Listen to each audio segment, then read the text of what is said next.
जय हिंद देशवासियों, चर्चा करते हैं भारत और पाकिस्तान के संघर्ष के ऊपर। हमारी सेना ने पाकिस्तान के आतंकवादी कैंपों को ध्वस्त किया था। उसके बदले में पाकिस्तानी सेना ने हमारे शहरों पे, हमारे सैन्य प्रतिष्ठानों पे और हमारे आम नागरिकों पे हमले करने शुरू कर दिए। इसकी पलटवार में हमारी सेना ने बड़ा स्ट्रिक्ट जवाब दिया और पाकिस्तान ने जो लड़ाकू विमान भेजे थे हमला करने के लिए, उनको मार गिराया। लड़ाकू विमान अमेरिका के थे और चाइना के बने हुए थे, F-16 और JF-17। इसी तरह से जो ड्रोन थे वो चीन के बने हुए थे और टर्की के बने हुए थे। उन ड्रोनों को भी हमारे एयर डिफेंस सिस्टम ने मार गिराया था। और जो रॉकेट लॉन्चर थे, जो मिसाइलें थी, उनको भी हमारी वायुसेना और हमारे एयर डिफेंस सिस्टम ने मार गिराया था। और एक हमले में ही हमारी भारतीय सेना ने पाकिस्तान के 20% सैन्य प्रतिष्ठानों को नष्ट कर दिया था। और हमारी जो ब्रह्मोस मिसाइल है ना, वो पाकिस्तान के परमाणु ठिकानों के नजदीक पहुंच गई थी। और उसके बाद पाकिस्तान के शहर में, पाकिस्तान की फौज और पाकिस्तानी जनता में खलबली मच गई थी देशवासियों। और रशिया से जो हमने एयर डिफेंस सिस्टम S-400 खरीदा है, उसकी कंपनी ने उसकी मारक अक्षमता जो बताई थी, वह 85% रिजल्ट बताया था। लेकिन हमारे सूरवीरों ने अपने बुद्धि का, अपने विवेक का और अपने होश का इस्तेमाल करके उस मारक अक्षमता को 85% से 100% कर दिया। युद्ध के अंदर वही जीतता है जो जोश के साथ होश को नहीं खोता। हमारे जवान हमेशा धैर्य के साथ लड़ते हैं। और अब की बार इस कार्रवाई में हमारे जो सेना ने जो धैर्य का परिचय देशवासियों को दिया है और दुनिया ने हमारी सेना का लोहा मान लिया है। जिस सिस्टम की जो मारक अक्षमता और जो रिजल्ट है वो कंपनी दे रही है 85%, लेकिन हमारे वीर जवानों ने उस अक्षमता को बढ़ा दिया 100%। और यही है सीज फायर का कारण। सीज फायर होने का कारण यही है, जो बड़ी बड़ी शक्तियां थी, जो बड़े बड़े देश है, उन हमारी सेना का जो शौर्य देखा और उनको ये पता लग गया ये जवान इतनी अक्षमता बढ़ा सकते हैं तो एक दिन दुनिया में फतह कर लेंगे। और इसी कारण से अमेरिका और दूसरे देश है, उन्होंने सीज फायर की तरफ सोचा, क्योंकि इसमें इज्जत अमेरिका की खराब हुई थी। F-16 फाइटर जेट है वो अमेरिका की कंपनी का है। और हमारे सेना के जवानों ने सबसे पहले झटके में F-16 को तोड़ा था। उसके बाद जो चाइनीज बने हुए थे JF-17 उनको तोड़ा। जो टर्की के ड्रोन थे वे तोड़े। उसके बाद जो चाइनीज ड्रोन थे, मिसाइल थी, वे तोड़ी। उसके बाद जो बड़े बड़े देश थे ना, चाइना, अमेरिका, टर्की में खलबली मची। इस युद्ध को रुकवाओ। अगर ये युद्ध 4-5 दिन चल गया तो सबका जो हथियार बाजार है ना, वो खत्म हो जाएगा एकदम से। और जब इस युद्ध के खत्म करने के बारे में सोचिए। दुनिया को और देशवासियों में एक बताना चाह रहे हूं, हमारी सेना ने एक हमले में पाकिस्तान का 20% सैन्य प्रतिष्ठान और 20% एयर डिफेंस सिस्टम तहस नहस कर दिया था। अगर ये लड़ाई 2 दिन और चल जाती तो ये 100% तहस नहस कर देते हमारे सैनिक। और जो हमारे सैनिक है ना, जो अपनी शौर्य का परिचय देते हो, पहले लड़ाइयों में भी दिया है, सेकंड वर्ल्ड वॉर में भी दिया है।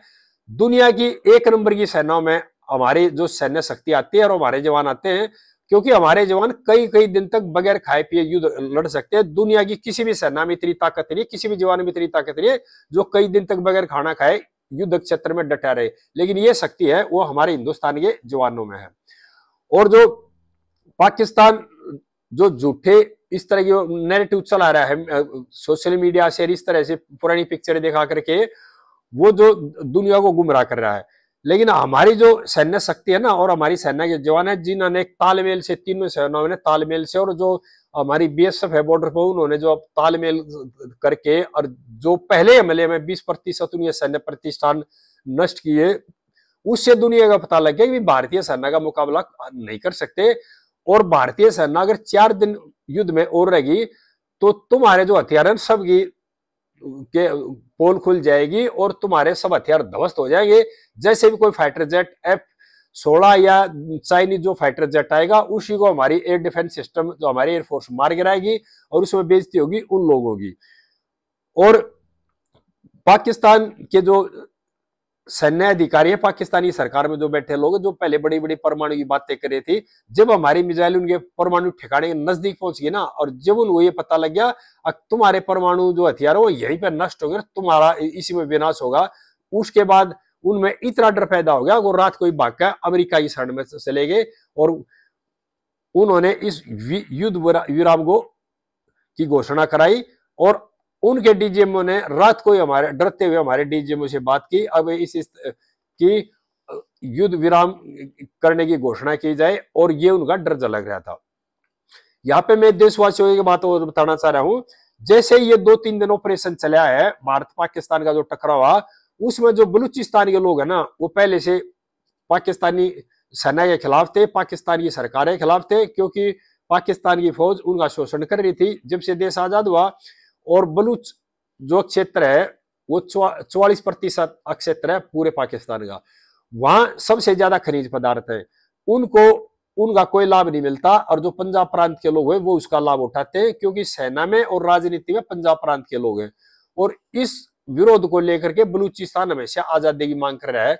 और जो कार्रवाई हिंदुस्तान और पाकिस्तान का जो संघर्ष चला, इसमें बलूचिस्तान ने वहां के 51% बता रहे चौकियों में कब्जा कर लिया, वहां की फौज को वहां से भगा दिया है, और वहां की फौज वहां से जाने से डरती है। वहां के सैनिक किसी का अगर वहां ट्रांसफर किया जाता है तो वहां जाने से वहां की फौज भी डरती है। पहले बलूचों ने ट्रेन हाईजैक करी थी, और जो 2-3 दिन का संघर्ष चला भारत और पाकिस्तान का, इसमें सूत्र बता रहे हैं कि 50-60% जो सैन्य चौकियां वो बिल्कुल उन्होंने खाली करा ली है, और वहां से फौज को भगा दिया है, और उन्हें अपने प्रतिष्ठानों, उन जो सरकारी प्रतिष्ठान थे उन पर भी कब्जा कर लिया है। और आने वाले कुछ दिनों में पता लग जाएगा पाकिस्तान के कितने विभाजन होने हैं, क्योंकि पाकिस्तान के जो लोग हैं ना, खासकर पंजाब प्रांत के लोग, वे दूसरे प्रांत के लोगों का शोषण करते हैं। इसी तरह से खैबर पख्तून भी आवाज उठा रहा है, और बलूच ने तो यूएनओ को भी बता दिया है कि हमारे को अलग राष्ट्र दिया जाए, और हमारी अलग से एम्बेसी खोली जाए हर देश में, और हमारे को राष्ट्र की मान्यता दी जाए। ये जो युद्ध विराम हुआ है, ये पाकिस्तान ने इसलिए डरते हुए किया, अगर युद्ध 2 दिन और चल गया तो हिंदुस्तान की फौज है पाकिस्तान में पूरे में कब्जा कर लेगी, क्योंकि हमारी जो मिसाइलें थी ब्रह्मोस वगैरह, वो पाकिस्तान के जो परमाणु ठिकाने थे ना, उनके पास पहुंच गई थी। और जब पाकिस्तान को ये पता लग गया हिंदुस्तान की जो ब्रह्मोस मिसाइल यहाँ तक आ ली है, तो और जो दूसरी बड़ी मिसाइल है वो तो बहुत आगे तक चली जाएगी। और उसके बाद पाकिस्तान में खलबली मची, और उन्होंने हाथ जोड़ करके हमारे डीजीएमओ से बात की, और उसके बाद ये युद्ध विराम हुआ। और देशवासियों से प्रार्थना है कि आज हमारे सेना के अधिकारियों ने प्रेस कॉन्फ्रेंस की थी, हमारी सेना बिल्कुल तैयार है, क्योंकि पाकिस्तानी किसी भी बात पर विश्वास नहीं किया जाता, और हमारा एयर डिफेंस सिस्टम पूरी तरह वर्किंग कंडीशन में, अगर इस तरह फिर कोई हिमाकत करता पाकिस्तान तो उसको बिल्कुल तहस नहस कर दिया जाएगा। और मेरी पाकिस्तान के सैन्य अधिकारियों से कहना है, और वहां की सरकार से, कि आप जब से आजाद हुए, जब से हिंदुस्तान के साथ इस तरह की हरकतें करते आ रहे हो, और इसमें सबसे ज्यादा नुकसान आपका हुआ है, और कुछ दिन देखते ही देखते जो आपकी करतूतें है ना, आपके देश के कई टुकड़े कर देंगी।